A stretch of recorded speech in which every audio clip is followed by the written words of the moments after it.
அருள்நிதி சத்யபாமா சத்யபிரியா அவர்களும் அவர்களது அன்பு குடும்பமும் அருட்பேராற்றல் கருணையினால் உடல் நலம், நீளாயுள், நிறை செல்வம், உயர்ப்புகழ், மெய்ஞானம் ஓங்கி வாழ்க வளமுடன், வாழ்க வளமுடன், வாழ்க வளமுடன்மா. வாழ்க வையகம், வாழ்க வையகம், வாழ்க வளமுடன். குரு வாழ்க, குருவே துணை. வாழ்க வேதாத்திரியம். என்னை யான் அறிய வேண்ட இறைவா என் குருவாய் வந்தாய். இறைநிலையோடு இணைத்தே வைத்தாய். சென்னையில் சிந்தை வைத்து சீர்தவம் முறையாய் செய்தேன். உன்னையே என்னுள் காட்டி உள் நிறைந்த அறிவாய் நின்றாய். முன்னை சேர் வினை தூய்மைக்கே முயன்று அறநெறி வாழ்கின்றேன். வாழ்க வளமுடன். ஆசான் அருட்தந்தை யோகிராஜ் வேதாத்ரி மகரிஷி அவர்கள் நம் அனைவரோடும் சுக்குமமாக இணைந்து இன்றைய நிகழ்வினை சிறப்பித்து தருவாராக. வாழ்க வளமுடன். அனைத்து வேதாத்திரி அன்பு உறவுகளுக்கும் அடியனது இனிய காலை மற்றும் மாலை வணக்கமும் வாழ்த்துக்களும். வாழ்க வளமுடன். சென்னையிலிருந்து கோமதி சுப்பிரமணியம். ஒற்றுமை என்ற தலைப்பின் கீழ் இன்று நாம் சிந்திக்கவிருக்கிறோம். வாங்க சிந்தனைக்குள் செல்லலாம். இந்த ஒற்றுமை என்பது எங்கெல்லாம் நமக்கு தேவைப்படும் என்று பார்த்தால், முதல்ல நம்ம உடம்பிலும் உள்ளத்திலும் ஆரம்பித்து எல்லா இடங்களிலுமே தேவைப்படும். எப்படி? இப்ப உடல் என்று எடுத்துக்கொண்டால் இது ஒரு ஆர்கானிக் கம்ப்யூட்டர் என்றே சாமிஜி சொல்லுவாங்க இல்லையா? அந்த உடல் எப்படி வந்திருக்குங்கிறத கூட அருமையா அவர் ஒரு பாடல்ல சொல்லுவார். இந்த உடல் எப்படி ஃபார்ம் ஆனது என்பது குறித்து அருள் தந்தை ஒரு பாடல்ல சொல்லியிருக்காங்க. சின்னஞ்சிறு சிறு செல்கள் சேர்ந்து இணைந்து ஒத்துழைத்து சிந்தனைக்கு எட்டா செயல்கள் சிறப்புடலில் நடத்துவன முன்னும் ஒரு துளியான மூலவிந்து நாதத்தால் முழுமையாகி எனது உடல் முற்றறிவின் திருவருளால். அதாவது எல்லா செல்களும் ஒற்றுமையோடு இணைந்ததால் தான் நாம் உடல் எனும் இந்த தோற்றத்தை பெறுகிறோம். என்ன அற்புதம் பாருங்க. பின் அந்த உடலுக்குள் நடத்தும் நாடகம் அதைவிட அற்புதம். இதை உற்று நோக்க நோக்க இறைவனின் திரை விளையாடலில் நம்ம சாட்சி பாவனையாக இருந்து காணும் போது ஆனந்தம், அது பேர் ஆனந்தம் தான் இல்லையா? பின் இந்த உடலுக்குள் என்னென்ன நடக்குதுன்னு பாத்தீங்கன்னா, அதுல வெப்ப ஓட்டம், இரத்த ஓட்டம், காற்று ஓட்டம், ஜீவகாந்த ஓட்டம், உயிரோட்டம், இவை சீராக ஒற்றுமையோடு இயங்கினால்தான் நாம் வலி இல்லாத ஒரு வாழ்க்கை முறை வாழ்வது சாத்தியம். உண்மைதானே? அடுத்து உடல் நலம், மனவளம், நட்பு நலம், கருமைய தூய்மை, இறைநிலை உணர்வு, இந்த ஐந்தும் பாத்தீங்கன்னா ஒன்றுக்கொன்று தொடர்புடையது. எப்படி? இப்ப உடல் நலம் பெற வேண்டும்னா நான் உடற்பயிற்சி செய்து பெற்றுக்கொள்ளலாம். மனவளம் பெற தவம் தற்சோதனை மூலம் நம்ம பெற்றுக்கொள்ளலாம். இவை இரண்டும் ஒற்றுமையாக இருக்கும் பட்சத்தில், அதாவது உடலும் மனமும் ஒற்றுமையோடு இருக்கும் பட்சத்தில் நாம் மற்றவரோடு பண்போடு பழகுவோம். ஏனென்றால் நம்ம தவம் செய்ய செய்ய பாத்தீங்கன்னா மனம் விரிவடைந்து அந்த விட்டு கொடுத்தல், சகிப்புத்தன்மையெல்லாம் ஆட்டோமேட்டிக்கா தானே வந்துடும். அப்படித்தானே? எல்லாரோடய கொஞ்சம் இணக்கமாவே இருப்போம் மனவளக்கலை அன்பர்கள் பாத்தீங்கன்னா. இதனால் என்ன ஆகும்? நட்பு நலம் கூடும், ஒற்றுமை ஓங்கும். இதன் பலனாக பதிவுகளை கூட்டிக் கொள்ளாமலும் இருக்கும் பதிவுகளை விழிப்புணர்வோடு இருந்து தவத்தின் மூலம் நம்ம மாற்றி அமைத்துக் கொண்டு வாழ்வின் நோக்கமான இறைநிலையை உணர இவையெல்லாம் நமக்கு ஒரு படிக்கட்டுகள். அப்படித்தானே? ஒன்றுபட்டால் உந்து வாழ்வே, நம்மில் ஒற்றுமை நீங்கிடில் அனைவருக்கும் தாழ்வே. மகாகவி பாரதியாரோட பாடல் வரிகள். ஒற்றுமையாய் வாழ்வதாலே உண்டு நன்மையே, வேற்றுமையை வளர்ப்பதினாலே விளையும் தீமையே. கவிஞர் மருதகாசியின் பாடல் வரிகள். ஒன்னா இருக்க கத்துக்கணும், இந்த உண்மையை சொன்னா ஒத்துக்கணும், காக்கா கூட்டத்தை பாருங்க, அதுக்கு கத்து கொடுத்தது யாருங்க. இது ஒரு திரைப்பட பாடல், ரொம்ப அருமையான பாடல். நீங்க இந்த ஃபுல்லா அந்த பாடலை கேட்டீங்கன்னா ரொம்ப அருமையான விளக்கங்கள் கிடைக்கும். கவிஞர் கண்ணதாசனோட பாடல் வரிகள் இது. இப்படி எல்லா கவிஞர்களும் மகான்களும் பெரியவர்களும் ஏன் ஒற்றுமையா இருப்பது குறித்து அதிக முக்கியத்துவம் தருவது எதனால் என்று பார்த்தா, ஒற்றுமையின் பலனாக நன்மைகள் மட்டுமே விளையும். இது சத்தியமான உண்மை. இதை அனுபவித்தவர்கள், அந்த அனுபவித்தவர்களுக்கு நன்கு புரியும். நாமும் அனுபவித்துக் கொண்டுதான் இருக்கிறோம். அப்படித்தானே?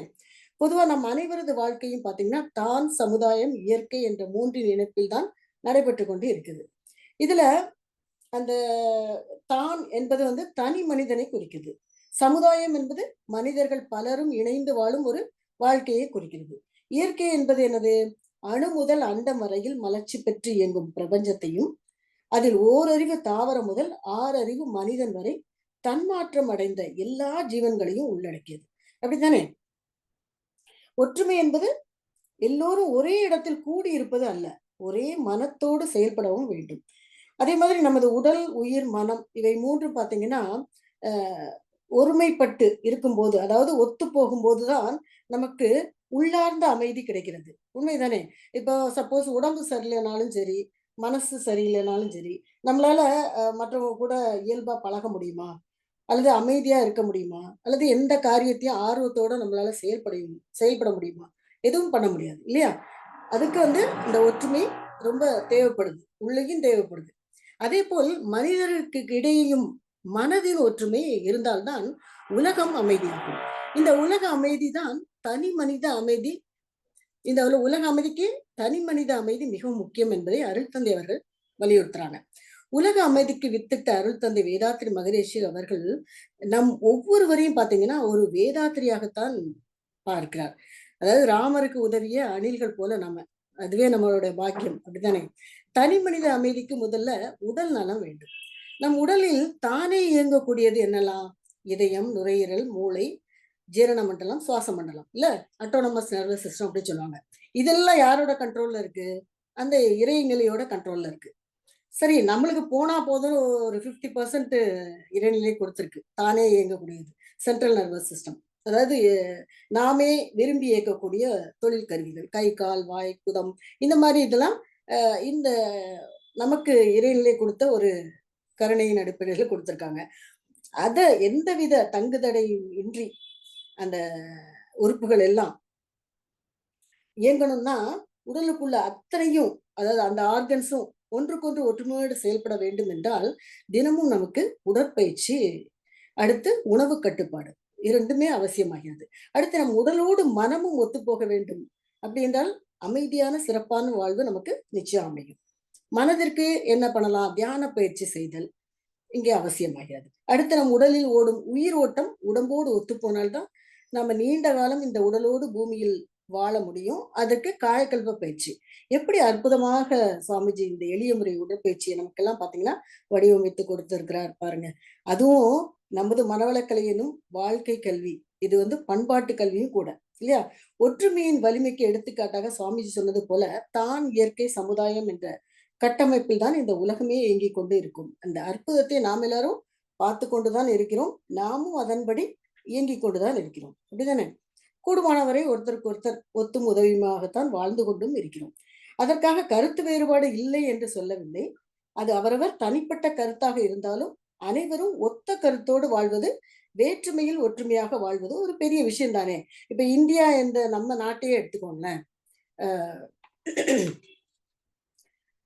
நம்ம நாட்டுல பாத்தீங்கன்னா எத்தனை விதமான ஜாதிகள், மொழிகள், மதங்கள், இனங்கள் இவை எல்லாம் இருந்த போதிலும் நாமெல்லாம் இந்தியர்கள் என்ற ஒருமித்த கருத்தில் ஒற்றுமையோடு வாழ்வது ஒரு பெரிய சவால் தான், இல்லையா? மற்ற எந்த நாடும் இப்படி இல்லை. அவர்கள் நம்மை பார்த்து நிச்சயம் பிரமித்து தான் நிற்பார்கள். ஆனால் வெளியே காட்ட மாட்டாங்க. இதே உலக ஒற்றுமைக்கு திருக்குறள்ல பாத்தீங்கன்னா, பிறப்புக்கும் எல்லா உயிர்க்கும் சிறப்பொவ்வா செய்தொழில் வேற்றுமை அப்படின்னு சொல்லுவாங்க. அதாவது உதாரணமாக உலக நாடுகள் எல்லாத்தையுமே எடுத்துக்கிட்டீங்கன்னா மொழி, இனம், நாடு, தொழில், பண்பாடு இது எல்லாத்துலயும் வேற வேற இருந்தாலும் அவர்கள் எல்லாரும் மனிதர்கள் என்பதில் ஒற்றுமையோடு வாழ்த்தல் வேண்டும். சாமிஜி கூட அதான் சொல்றாங்க, நாட்டுக்கு நாடு சண்டை இல்லாம எல்லாரும் அமைதியான முறையில ஒற்றுமையாக வாழ வேண்டும். உலக அமைதிக்கு தான் சாமிஜியோட டார்கெட்டே அதான். அதுக்குதான் நம்ம எல்லாம் நம்மளால முடிந்த அளவு நம்மளுடைய பங்கை சமுதாயத்துக்கு கொடுக்கணும். பொதுவா இந்த இயற்கையை நீங்க கொஞ்சம் கூர்ந்து உற்று நோக்குனீங்கன்னா எல்லாம் ஒரு சரியான இயக்க ஒழுங்கில் தான் இயங்கிக் கொண்டு ஒற்றுமையோடு இயங்கிக் கொண்டு இருக்கு. கோள்கள், நட்சத்திரங்கள் அதன் பாதையில் சரியாக இயங்குது. எதன் மீதும் அது மோதுதல் கிடையாது. இதே மாதிரிதான் நம்ம உடம்பு உள்ளேயும் அதுதான் நடந்து கொண்டு இருக்குது. இயற்கை எனும் பேராற்றல் நம்முள் ஒரு பிராக்ஷனாக இருந்து கொண்டு அனைத்து நாடகத்தையும் நடத்தி வருகிறது. இதை நாம புரிந்து கொண்டால் நாம் நமது புலனுக்கு அடிமையாக மாட்டோம். பேராசை, சினம், கடும்பற்று, உயர்வு தாழ்வு மனப்பான்மை, வஞ்சம் என்ற தீய குணங்கள் இன்றி விழிப்போடு அனைவரோடும் ஒத்தும் உதவியும் நிச்சயம் ஒற்றுமையோடு இருப்போம். இதைத்தான் அருட்தந்தை அவர்களும் விரும்புறாங்க. இப்படி ஒவ்வொரு தனி மனிதனும் தன்னை உணர்ந்து கொண்டால் அவன் அமைதி பெற்று விடுவான் நிச்சயம். இல்லையா? இந்த தனி மனித அமைதிதான் உலக அமைதிக்கு வித்திடுகிறது என்பதை அருட்தந்தை நமக்கு அழகாக எடுத்து சொல்லி பயிற்சிகள் தந்து நம்மையும் அந்த பாதையில வழிநடத்தி வழிநடத்தி கொண்டிருக்கிறார். அப்படித்தானே? தனி மனித அமைதி, குடும்ப அமைதி, ஊர் அமைதி, அடுத்து உலக அமைதி எல்லாமே பாத்தீங்கன்னா நமது ஒற்றுமையான உள்ளத்தால் நிச்சயம் சாத்தியமாகும். அதற்கு நமது பயிற்சிகளே நமக்கு உதவியாக இருக்கும். அப்புறம் சுவாமிஜி ஒரு ஒற்றுமைக்கு அருமையான ஒரு எக்ஸாம்பிள் சொல்லுவாங்க. அதாவது விதை, நிலம், எரு, தண்ணீர், காவல் இவை 5ம் ஒத்து போனால்தான் விளைச்சல் நன்றாக இருக்கும். அதே போலத்தான் ஆசானின் அத்வைத தத்துவ விதையை நம் மனம் எனும் நிலத்துல விதைக்கிறாரு. அது நம்முள் ஆழ பதிய வேண்டும் என்றால் அதற்கு ஒழுக்கம் என்ற எரு வேண்டும்.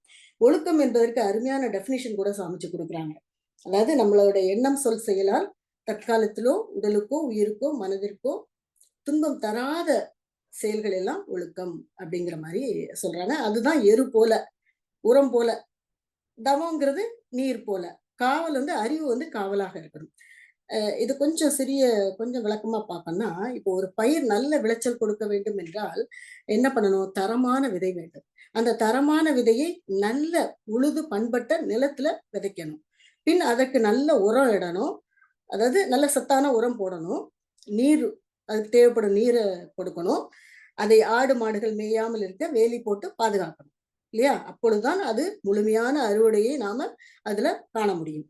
அதே மாதிரிதான் இப்போ இந்த விதை, நிலம், உரம், நீர், காவல், காவல்ங்கிற பாதுகாப்பு, இந்த 5மே ஒருமித்து ஒற்றுமையோடு செயல்பட்டால் விளைவு நல்ல விளைச்சல் நமக்கு கிடைக்கும். அதுல எந்த வித சந்தேகமும் கிடையாது. அதே போலத்தான் சுவாமிஜியின் அத்வைத தத்துவம். அத்வைத தத்துவம் என்னன்னா, ஒரே கடவுள் தான், அவன் எங்கும் நீக்கமர நிறைந்து இருக்கின்றான், அவன் நம்முள்ளும் அறிவாக செயல்படுகின்றான் என்ற அத்வைத தத்துவம் தான். அதுதான் தரமான விதை நமக்கு விதைக்கிறார் சுவாமிஜி. அந்த தத்துவத்தை நம் மனத்தில், அதாவது மனம்தான் இங்க நிலம் போல விதைக்கிறாரு. மனவளக்கலை பயிற்சிகள் மூலம் விதைக்கிறாரு.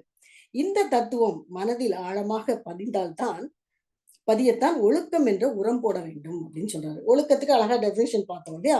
அது நம்ம எல்லாருக்கும் தேவைப்படுது. அதை நம்ம கடைபிடிக்கணும். நம்ம ஒழுக்கம் தான் உரத்திற்கு சமம். அடுத்து பயிர் வளர நீர் அவசியம் இல்லையா? அது போல இங்கு நீருக்கு எதனை ஒப்பிடுகிறார் என்றால் தவம். அதாவது நமது சிற்றறிவை அந்த பேரறிவோடு ஒன்றி ஒன்றி பழக வேண்டும். அதற்குத்தான் தவம், தற்சோதனை. அப்படி தவம் செய்ய செய்ய மனம் அசைவற்ற நிலைக்கு வரும். அசைவற்ற நிலையில் வரும்போது விழிப்புணர்வு கூடும். அப்படி மனம் அசைவற்ற நிலையில் 6 தீய குணங்கள், என்னது? பேராசை, சினம், கடும்பற்று, முறையற்ற பால் கவர்ச்சி, உயர்வு தாழ்வு மனப்பான்மை, வஞ்சம். இது வடமொழியில சொல்றதா காமம், கோபம், மோகம், லோபம், மதம், ஆச்சரியம் அப்படின்னு சொல்லுவாங்க. இந்த 6 தீய குணங்கள் நம்முள் புகாமல் அறிவு என்ன பண்ணுமா? காவலாக இருக்கும். அப்ப புலன்கள் என்ன பண்ணும்? அறிவின் கட்டுப்பாட்டில் இருக்கும். அப்படித்தானே? அடுத்து சுவாமிஜி என்ன சொல்றாரு பாருங்க.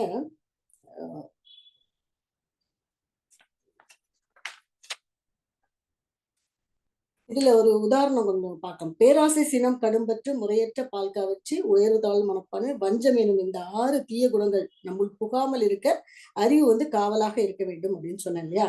அதற்கு புலன்கள் அறிவின் கட்டுப்பாட்டில் இருத்தல் மிகவும் அவசியம்.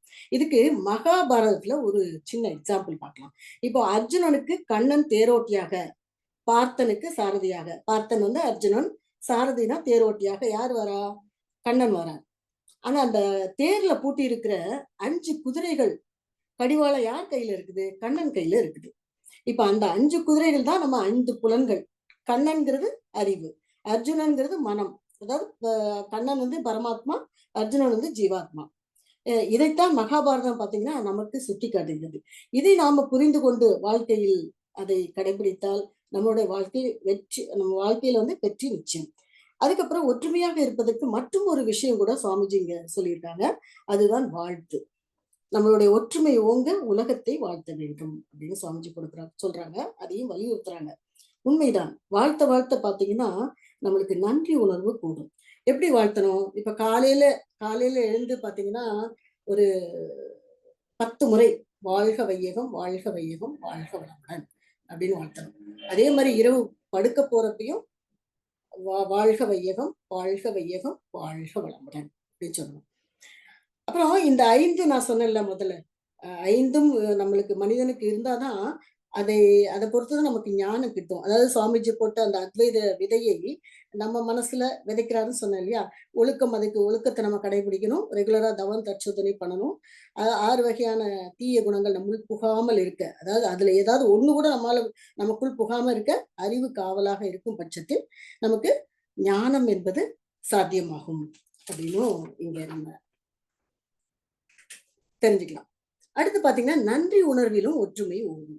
அன்றாடம் காலையில எழுந்து நம்ம பல் துலக்குவது முதல் நாம் பயன்படுத்தும் அனைத்திற்கும் பாத்தீங்கன்னா நன்றி சொல்ல வேண்டும். சமுதாயத்தை வாழ்த்த வேண்டும். கணவன் கணவன் குழந்தைகளுக்கு பாத்தீங்கன்னா, அவங்க ஆபீஸ் போறதுக்கு, ஸ்கூலுக்கு போறதுக்குலாம் அவங்க அம்மா செய்யும் ஒவ்வொரு உதவிக்கும் நன்றி சொல்லி அவர்களை வாழ்த்தி பாருங்களேன். அந்த குடும்பம் வந்து அமைதி நீடித்து நிலைக்கும். அந்த இடத்துல பாத்தீங்கன்னா, ஒற்றுமை ஓங்கி வளர்வதையும் நம்ம கண்கூட காணலாம். இது மாதிரி நமக்கு பழக்கம் வர சின்ன பிள்ளையில இருந்தே அந்த ரெகுலரா அந்த எக்ஸசைஸ் பண்ணி அந்த தவம் செய்ய செய்ய பாத்தீங்கன்னா மனம் வந்து விசாலமாகும். அப்போ அன்பும் கருணையும் மேலோங்குவதை நம்மை நாமே பார்க்கலாம். ஒரு பிடி உணவில் உலக ஒற்றுமை கண்டிடு, உழைப்பினால் பதில் உலகுக்கு தந்திடு என்பது வந்து நமது அருட்தந்தையின் சத்திய வாக்கு.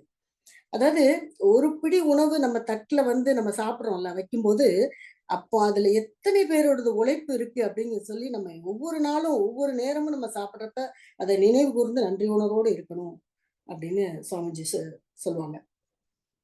அதாவது தன்னை நம் ஒவ்வொருவரையும் தன்னை உருவாக்கி வளர்த்து காத்து வாழ வைக்கும் இந்த சமுதாயத்திற்கு அர்ப்பணிப்பு உணர்வோடு தேவைக்கும் வாய்ப்புக்கும் ஏற்ப நமது அறிவாற்றலையும் உடலாற்றலையும் கொண்டு உழைப்பின் மூலம் சமுதாய கடனை தீர்க்க நாம் எடுக்கும் முயற்சி தான் கடமை. அப்படிதானே? அந்த கடமையை நாம சரிவர செய்தால் பிணக்கு இல்லாத ஒரு வாழ்க்கையே வாழலாம். நமது சமுதாயத்தில் பாத்தீங்கன்னா செல்வ வளம் பெருக நாம் ஒவ்வொருவரும் தமது உழைப்பையும் அறிவையும் நம்ம பயன்படுத்தணும். அவரவர் கடமையாகவும் இதை கருதணும். இதனால் வந்து சமுதாய ஒற்றுமை நமக்கு நிச்சயம் வரும். சுவாமிஜி சொல்லுவாங்க 5 வகை கடமைகள். தான், குடும்பம், சுற்றம், ஊர், உலகு. இந்த 5 வகை கடமைகளையும் வயது நிரம்பிய நம் ஒவ்வொருவரும் அவங்கவுங்க இதுக்கு தகுந்த மாதிரி நாம் நமது உடல்நலம், பொருள் வளம், கல்வி அறிவு, திறமை, சூழ்நிலை அமைப்பு இவற்றை கணைத்து கொண்டு ஒவ்வொரு மனிதனும் இந்த 5 வகை கடமைகளை செய்யும் போது ஒருவருக்கொருவர் ஒற்றுமை மேலோங்கும். நிச்சயம் தானே அது. அப்புறம் பாத்தீங்கன்னா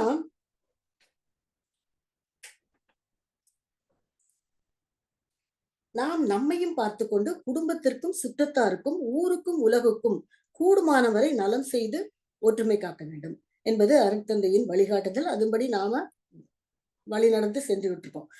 உனக்கும் நல்லதாய் ஊருக்கும் நல்லதாய் நினைப்பதும் செய்வதும் நித்திய கடன் அப்படின்னு சுவாமி சொல்றாங்க. அதாவது குறுகிய எண்ணத்தோடு பொருள் பற்றுதலையே அடிப்படையாக கொண்டு பயன் மட்டுமே கருதி செய்வது காமிய கர்மம். இதைத்தான் இன்று நம்ம பலரும் செய்து கொண்டிருக்கிறார்கள். அவர்கள் தங்களை மாற்றி அமைத்துக் கொள்ள மனவளக்கலை பயிற்சியில் அவர்களுக்கு நிச்சயம் பேருதவியா இருக்கும். அதுல அவங்க சேர்ந்து அவங்களோட இதை மாற்றம் கண்டு கொள்ளலாம்.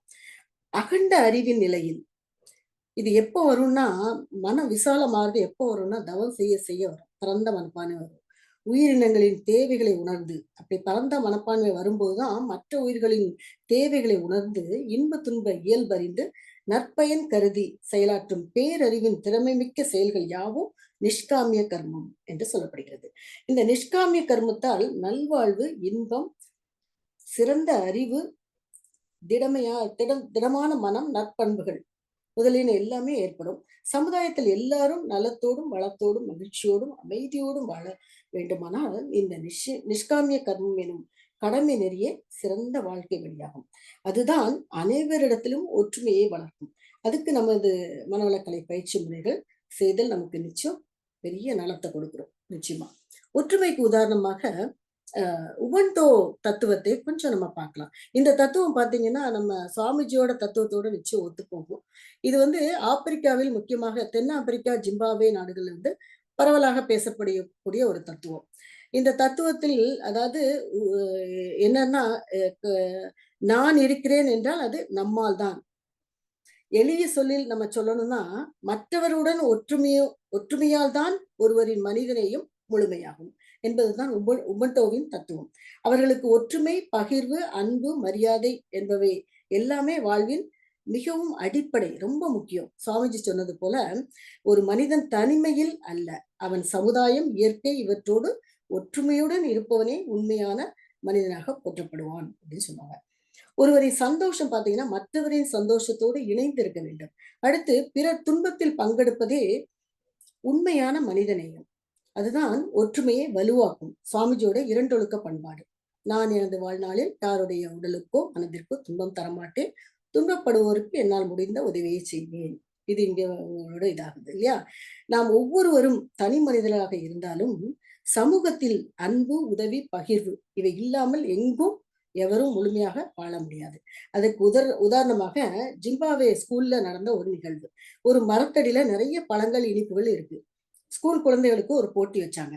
போட்டியில 10 குழந்தைகள் கலந்து கொண்டார்கள். போட்டியின் நிபந்தனை என்னன்னா, யார் அந்த மரத்தை முதலில் தொடுகிறார்களோ அவர்களுக்கு தான் அத்தனை பழங்களும் இனிப்புகளும் அப்படின்னு சொல்லியிருக்காங்க. விசில் மூலம் போட்டி ஸ்டார்ட் ஆயிடுச்சு. அந்த 10 குழந்தைகளும் என்ன பண்ணாங்க அப்படின்னு பார்த்தா ரொம்ப ஆச்சரியம். 10 குழந்தைகளும் ஒருவருக்கொருவர் கைகோர்த்து கொண்டு செயின் போல ஓடி போய் அந்த மரத்தை தொட்டு அத்தனை பழங்களையும் ஸ்வீட்டுகளும் எல்லாரும் சாப்பிட்டு ரொம்ப சந்தோஷமானாங்க. இதன் மூலம் நமக்கு தெரிவது அவர்களின் ஒற்றுமை இல்லையா?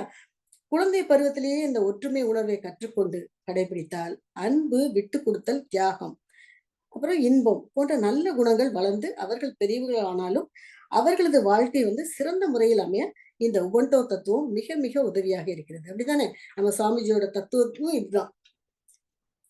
சுவாமிஜியோட அந்த உலக சமாதான திட்டமே பாத்தீங்கன்னா உலக அமைதிக்கு தான் சுவாமிஜி கொடுத்திருக்குது. அப்படி ஒற்றுமையோடு நம்மளோட பணி என்னன்னா, நமது கடமையை செய்தால் நாமும் பயனடையலாம், நமது சந்ததியரும் வளமோடு வாழலாம். உண்மைதானே? இப்போ ஒரு விதை எடுத்து நீங்க நிலத்துல ஊன்னீங்கன்னு வச்சுக்கோங்களேன், அது 6 மாசத்துலயோ 1 வருஷத்துலயோ நம்ம அறுவடை செஞ்சு நம்ம அதோட பலனை பெற்றுக்கொள்ளலாம். அதுவே ஒரு பல மரங்கள், பழங்கள் நிறைந்த மரக்கன்றுகள் வச்சோம்னு வச்சுக்கோங்களேன், அது 10 வருடங்களில் வருஷா வருஷம் நமக்கு அது பலன் கொடுத்துட்டே இருக்கும். ஆனால் கல்வி அறிவு, தொழிற்கல்வி, மனவளக்கலை என்னும் பண்பாட்டு கல்வி மக்களுக்கு ஊட்டினால் 100 மடங்கு பலனை அனுபவிக்கலாம் இல்லையா? இதன் மூலம்தான் ஒற்றுமையும் ஓங்கும். சுவாமிஜியின் உலக சமாதான திட்டம் தான் உலக அமைதிக்கான உள்ள வித்துக்கள். எல்லாம் வல்ல இறை ஆற்றலின் தன் மாற்றமாக விளங்குவது இந்த அழகான உலகம் இல்லையா? இந்த பூ உலகம் பல்லாயிரக்கணக்கான ஆண்டுகளாக எண்ணிலடங்கா மனித தலைமுறைகளால் பண்படுத்தப்பட்டு உயர்ந்து விளங்குது. இதனை அழிப்பதற்கு நம்ம யாருக்கும் எந்த உரிமையும் இல்லை. நாமும் வழி வழியாக வரும் நமது சந்ததியரும் மகிழ்ச்சியாக ஒற்றுமையாக வாழ்ந்து இந்த உலகை பாதுகாத்து உலக அமைதியை பெறுவது நமது ஒவ்வொருவரது கடமையாகும். அதற்கு ஒற்றுமையோடு செயல்படுவோம் என்று கூறி எனது குரு சிந்தனையை நிறைவு செய்கின்றேன். வாழ்க வையகம், வாழ்க வையகம், வாழ்க வளமுடன். செவிமடுத்த அனைத்து அன்பு உள்ளங்களுக்கும் நன்றி, வாழ்த்துக்கள். வாழ்க வளமுடன். பேராற்றல் கருணையினால் நாமும் நமது அன்பு குடும்பமும் குடும்பத்தில் உள்ள அனைவரும் உடல் நலம், நீளாயுள், நிறை செல்வம், உயர்ப்புகள், மெய்ஞானம் ஓங்கி வாழ்வோம் என்று கூறி நிறைவு செய்து கொள்கின்றேன். அனைவருக்கும் நன்றி, வாழ்த்துக்கள். வாழ்க வளமுடன். வாழ்க வளமுடன் அம்மா. சிந்தனை ஒற்றுமையில் வளமுடன்.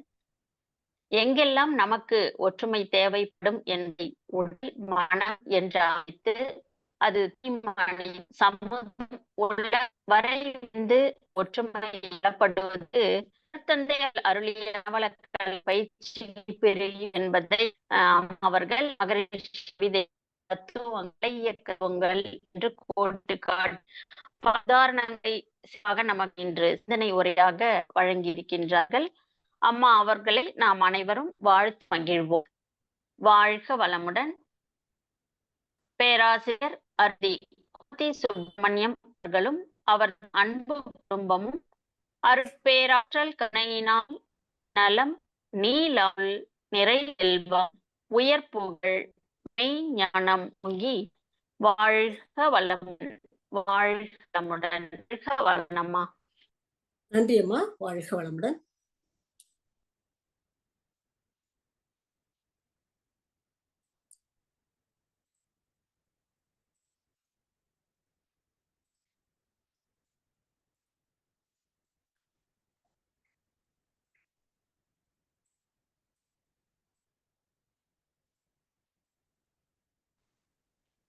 ஸ்கை ஆன் மெடிடேஷன் தினசரி நிகழ்வுகள் பற்றிய அறிவிப்புக்கு காலை 5 மணிக்கு மகரிஷியின் பாடல்கள், காலை 5:30 மணிக்கு தவம், தொடர்ந்து 6 மணிக்கு வீடியோ ஆடியோவில் உடற்பயிற்சி வகுப்பு இடம்பெறும். இதை பார்த்து கொண்டே நாம் செய்யலாம். மாலை 6 மணிக்கு மகரிஷியின் பாடல்கள், மாலை 6:25க்கு மாலை தவம், மாலை 6:30 மணிக்கு தவம், மாலை 7 மணிக்கு சிந்தனை, மாலை 7 மணிக்கு உலக நலவுடன் நிறைவு. பிரதி சனி மாலை தவத்தினை தொடர்ந்து மாலை 7 மணி முதல் 7:30 மணி ஐயம் தீர்த்தல் நிகழ்வு நடைபெறும். பிரதி ஞாயிறு மாலை 7 மணி முதல் 7:30 மணி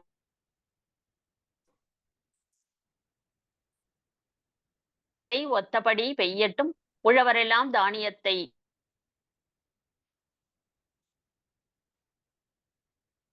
உயரட்டும், பகுத்துணர்வில் தொகுத்துணர்வு பண்பாட்டை உயர்த்தட்டும், கலகங்கள் போட்டி பகை கடந்த ஆட்சி நடக்கட்டும், கல்லாமை கடன் வறுமை கலங்கங்கள் மறையட்டும், நலவாழ்வை அளிக்கும் மெய் ஞான ஒளி வீசட்டும்,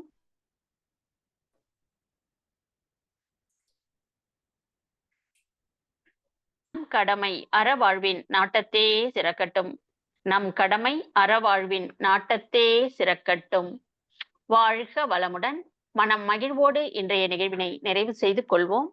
வாழ்க வையகம், வாழ்க வையகம், வாழ்க வளமுடன்.